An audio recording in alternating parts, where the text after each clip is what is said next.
Robert Whitman used to sign his name in a oh no. Whitman used to sign his name in a single, unbroken motion, a habit from 40 years of countersigning invoices at the hardware store he ran. After the stroke, that motion was gone. His right hand curled inward stubborn and stiff, and the pen would slip out of his fingers before he'd finished the first letter. So, when a notarized power of attorney turned up at the bank bearing his full signature, clean and confident, dated 3 weeks after the stroke, his daughter Sarah knew, before she knew anything else, that something was very wrong. But that came later. First, there was the year that made this possible. The stroke hit on a Sunday morning in October, while Bob was watering the tomatoes he refused to give up growing even at 74.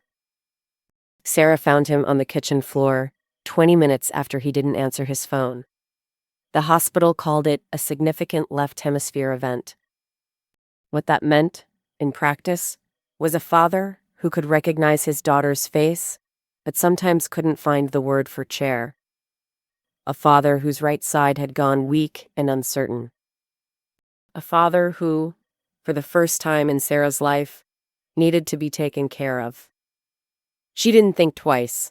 She was between jobs anyway, bookkeeping contracts, nothing that couldn't be paused, and her apartment lease was up in 2 months regardless. She moved into her father's house with 2 suitcases and a folding cot, and stayed. The next 5 months were not the kind of thing anyone puts on a highlight reel. There was the medication schedule, 7 different pills at 4 different times, color-coded on a whiteboard she taped to the refrigerator. There was physical therapy 3 mornings a week, and the quiet devastation on her father's face the first time he tried to button his own shirt and couldn't. There were nights she sat on the edge of his bed at 2 a.m. because he'd had a bad dream, and, in his groggy half-awake state, thought he was still on the kitchen floor. There were unpaid bills she caught before they went to collections, a car insurance policy she renegotiated to save $40 a month, and her own savings account, which she watched shrink every time she covered a copay her father's Medicare supplement didn't quite reach. She didn't do it for recognition. She did it because he was her father, and because there was no one else standing in that kitchen. Daniel wasn't standing in that kitchen either, not for the first 2 years. He and Bob hadn't spoken much since a falling out none of them liked to name directly. Something about money Daniel had borrowed a decade earlier and never quite repaid, and a Thanksgiving where things were said that couldn't be unsaid. He lived 4 hours away, ran a small consulting business that Sarah privately suspected wasn't doing as well as Daniel let on, and sent their father a card on his birthday, most years. He showed up 11 days after the stroke. Sarah remembers being relieved. She remembers thinking maybe this was the thing that would finally bring them back together as a family, a scare serious enough to natter, but survivable enough to leave room for repair. Daniel sat with their father for hours those first few visits. He read to him. He held his hand during a physical therapy session, and Sarah saw, for one unguarded second, something in his face that looked like real grief. She didn't see the other thing happening, not yet. It started small. Daniel began visiting alone, on days Sarah had errands to run, always with some reason it made sense. You need a break. I wanted us to catch up. Let me handle this one. You've done enough. She was grateful, honestly. Caregiving is exhausting in a way that doesn't announce itself until you finally sit down and realize he can't remember the last full night of sleep you had. What she didn't know was that on one of those afternoons, Daniel brought a folder with him.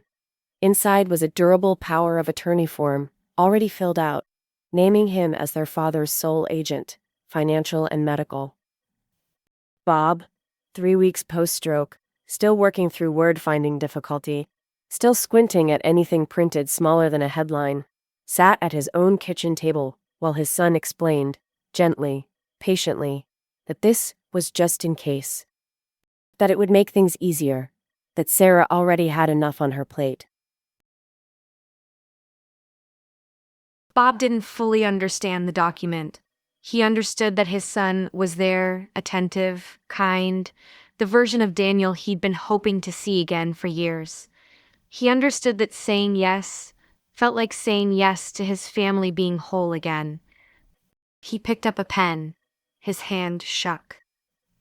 The signature that came out barely looked like his own, and Daniel, watching it happen, said nothing about how illegible it was. Because 2 weeks later, at a strip mall notary Bob had never once used in 40 years of Whitman family paperwork, a much cleaner version of that signature appeared on a fresh, notarized copy. Nobody in Sarah's life saw that second signature happen. That would matter later, more than anyone realized at the time. For a while, nothing seemed different.